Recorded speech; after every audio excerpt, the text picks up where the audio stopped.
Otro asunto fundamental es la historia de las universidades europeas. Sabemos que las primeras universidades europeas son fundadas hacia principios del siglo XIII.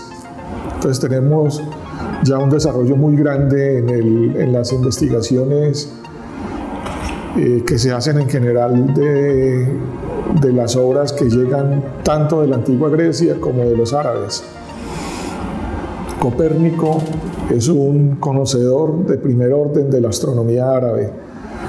Si damos una lectura a su libro, al De Revolutionibus, o al libro de las revoluciones, encontraríamos cientos de referencias a los astrónomos y los matemáticos árabes, por un lado.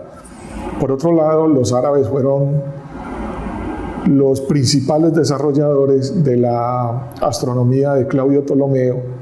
De hecho, le daban un lugar muy especial a la obra de Ptolomeo, a la cual llamaban el Almagesto, que quiere decir en árabe el más grande.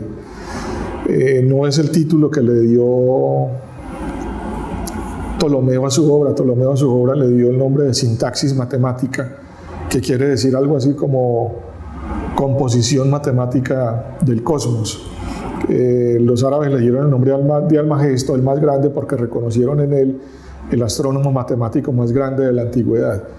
Copérnico va a conocer la obra de Ptolomeo a través de los árabes y a través de las universidades europeas que comenzaron a estudiar la obra árabe y la obra que les llega de los griegos como Platón y toda la obra aristotélica.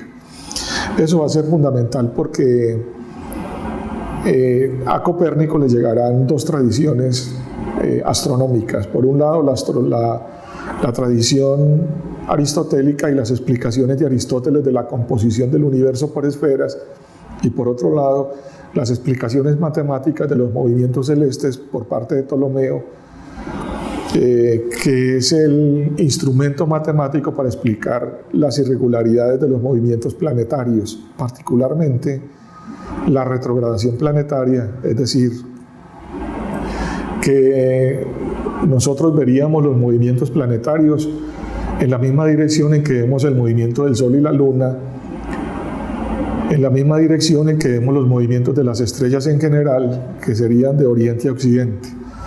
En efecto, nosotros vemos que los planetas conocidos en la época, que son 5, Mercurio, Venus, Marte, Júpiter y Saturno, esos 5 planetas tienen movimientos de oriente a occidente, pero hay momentos en que se detienen, se mueven muy lento, a veces muy rápido, y se mueven hacia atrás, es decir, tienen movimientos por la esfera de las estrellas fijas, movimientos de occidente a oriente. Cuando comienzan a devolverse, ese movimiento se llama movimiento de retrogradación. Entonces ese movimiento era un problema fundamental para toda la astronomía tradicional. Lo intentó explicar Aristóteles con los movimientos, con la composición del universo por esferas, y finalmente lo hace de una forma más precisa, pero no da cuenta del fenómeno en su totalidad Ptolomeo con el sistema de los epiciclos. Hay que explicar 3 cosas fundamentales en lo que se refiere a los movimientos planetarios, que son: primero, retrogradación planetaria; segundo, cambio de velocidad de los planetas. Hay épocas del año en que los planetas van muy rápido, a veces van más lento y a veces van muy, muy lento, a veces se detienen. Y en tercer lugar, el acercamiento y el alejamiento de la Tierra. Eso hay que explicarlo. Y todos los astrónomos, cuando daban sus modelos del universo, intentaron hacerlo. Lo intentó hacer en la antigüedad Aristóteles, como ya lo hemos dicho, lo intentó hacer Ptolomeo y lo intentaron hacer otros autores, pero el sistema tolemaico es el más preciso y es el más importante.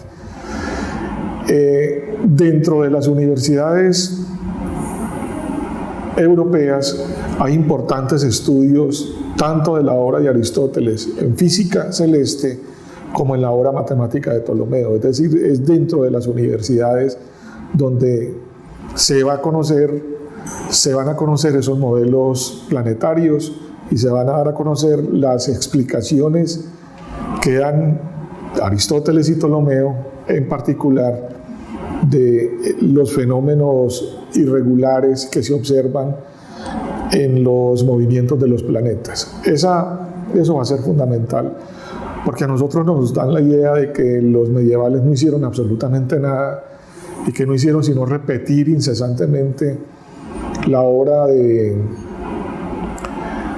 Aristóteles y posteriormente repetir a Ptolomeo, pero lo que sabemos es que hay importantes trabajos dentro de la tradición universitaria de los medievales donde se hacen revisiones a algunos problemas que presenta la física celeste de Aristóteles, como la astronomía matemática de Ptolomeo. ¿Dónde va a aprender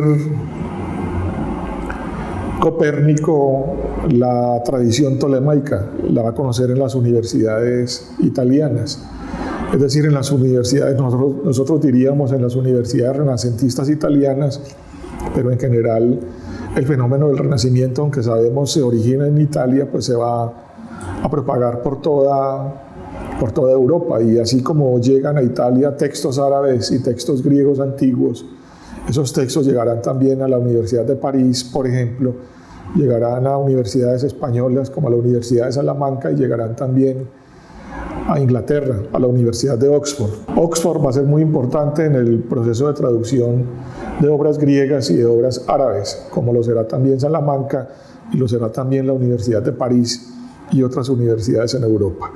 Este es entonces el ambiente en el cual se va a escribir la obra copernicana. Nosotros no podemos considerar de que la obra copernicana va a surgir de la nada, va a surgir de la genialidad de un individuo sin tener en cuenta toda la obra que se realiza y con anterioridad y toda la tradición académica que hay detrás de él. La obra copernicana es una obra muy reducida, solamente tenemos de Copérnico 2 textos.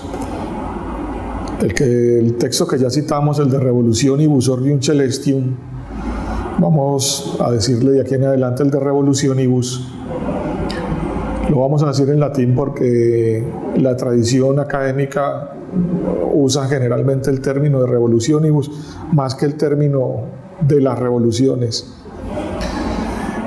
Ese libro es el único libro publicado por Copérnico. Como ya lo dijimos, es un libro publicado hacia 1543. Sin embargo, él había publicado un librito. Él lo dice más o menos en los siguientes términos: hace más o menos 30 años, por lo que se dice que el libro se publicó más o menos hacia 1514 dentro del círculo de sus amigos. Ese libro se llama Commentariolus y la tradición académica también lo cita en latín como Commentariolus. El Commentariolus es un librito de 18 páginas donde Copérnico presenta a grandes rasgos las características de su sistema del mundo. Por aquí tenemos que hacer una precisión, porque cuando leemos a Copérnico y lo exponemos hablamos de mundo. Los medievales no hablaban de universo, la palabra universo todavía no aparece, y ya no hablan de cosmos, porque la palabra cosmos es una palabra griega que se escribe en griego así, cosmos, y suena en griego también así, cosmos. Y los medievales en las traducciones que hicieron del término cosmos lo tradujeron como mundo, que proviene según las etimologías de San Isidoro de Sevilla. La palabra mundo proviene de la palabra latina de motu, que significa lo que está en movimiento. Sabemos que los astrónomos ven movimientos por todas partes, pero el universo también abarca todo lo que hay a nuestro alrededor, y lo que hay a nuestro alrededor es movimiento por todos los lados. Entonces, los medievales hablan de mundo. Y Copérnico, como heredero de la tradición medieval, no dice cosmos, sino que escribe en latín también mundo. Por eso decimos el sistema del mundo copernicano. La palabra universo aparecerá posteriormente, hacia finales del siglo XVI, con Giordano Bruno, cuando escribe un librito que se llama sobre el infinito universo y los mundos.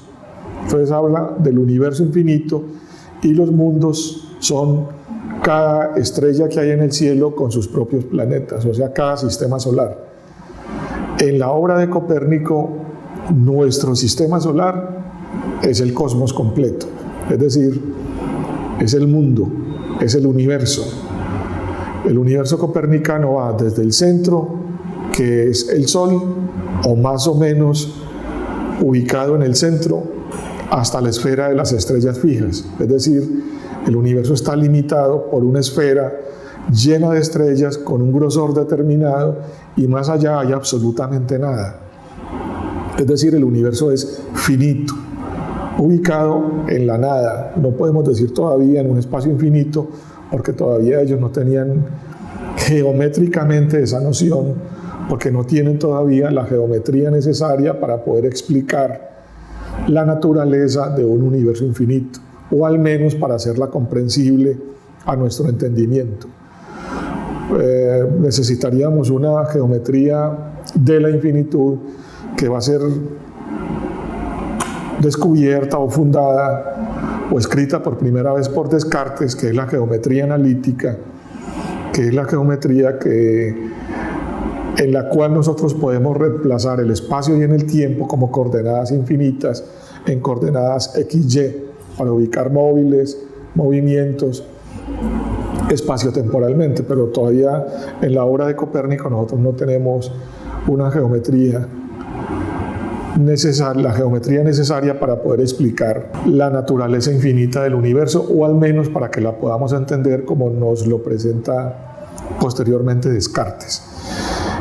Por el momento, la geometría con la cual trabaja Copérnico es la geometría euclidiana, en donde el movimiento infinito por excelencia no es un movimiento rectilíneo, sino un movimiento circular.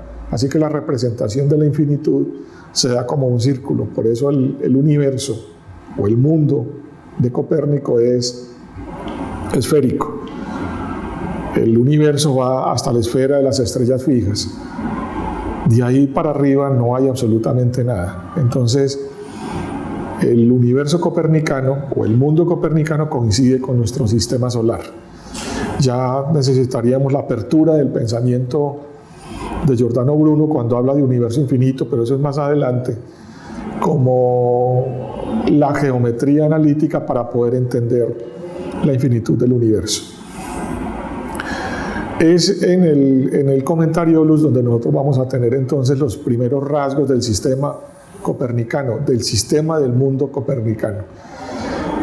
En el Commentariolus, que como les decía son solamente 18 páginas, se presentan los rasgos generales de la obra de Copérnico, pero no hay demostraciones, ningún tipo de demostración de por qué el Sol está en el centro, de por qué la Tierra gira en la tercera órbita, de por qué ocurren los movimientos de retrogradación planetaria. No hay ninguna demostración. El libro no llega al público. Sabemos que Copérnico lo publica para tantear el ambiente universitario de la época y el ambiente académico de la época acerca de cómo se recibe una idea de un Sol central o más o menos central y de una Tierra con movimientos. Para la época es bastante complejo afirmar que la Tierra está más o menos en el centro o en el centro, porque ya llevamos más o menos 2000 años de tradición académica, más o menos 2000 años de tradición académica, afirmando que la Tierra es el centro de los movimientos celestes y que todos los cuerpos celestes, incluidas las estrellas, se mueven alrededor de nosotros. Esa idea será una idea que reforzará posteriormente la filosofía cristiana del siglo III en adelante, porque la filosofía cristiana del siglo XIII va a asumir como fundamento de de su existencia y de las convicciones en general de la creencia cristiana, la obra de Aristóteles. Es decir, la obra aristotélica se va a fundir con el cristianismo y la obra aristotélica en general, tanto la metafísica como su física, se van a convertir en la justificación filosófica de la existencia del cristianismo. Por lo que atacar a Aristóteles o la tradición aristotélico-tolemaica, pongamos a Ptolomeo por un ladito, es atacar el cristianismo. Por eso ninguna consideración que se presente en la obra copernicana, como posteriormente en la obra de los copernicanos, que ya los hemos mencionado, ninguna de las cuestiones que ellos afirmen va a estar fuera de la discusión teológica. Es decir, que lo que diga Copérnico no se va a quedar en el plano de la discusión con la obra de Aristóteles, sino que va a tener fuertes implicaciones teológicas y, lógicamente, esas implicaciones teológicas llevarán a Copérnico y a la obra copernicana, primero a la persecución de los luteranos, a la quema de la obra por parte de Martín Lutero y de los luteranos, y posteriormente a la prohibición de la obra de Copérnico por la Iglesia Católica a través de la Contrarreforma. Es decir, la obra de Copérnico a principios del siglo XVII, específicamente después de 1616, entrará como obra sospechosa de herejía, entrará como una obra a la que hay que estudiar para ver si es una obra herética, y posteriormente la obra de Copérnico entrará en el índice de los libros prohibidos, o sea, las obras que no se pueden estudiar y no se pueden leer en el mundo católico. Pero sabemos pues que como Europa y ya más adelante América estarán divididas por cuestiones religiosas, pues los estudios que van a ser prohibidos en el mundo católico se van a llevar a cabo en otros lugares y en otras universidades en Europa, o sea que los estudios no se van a detener de todas maneras.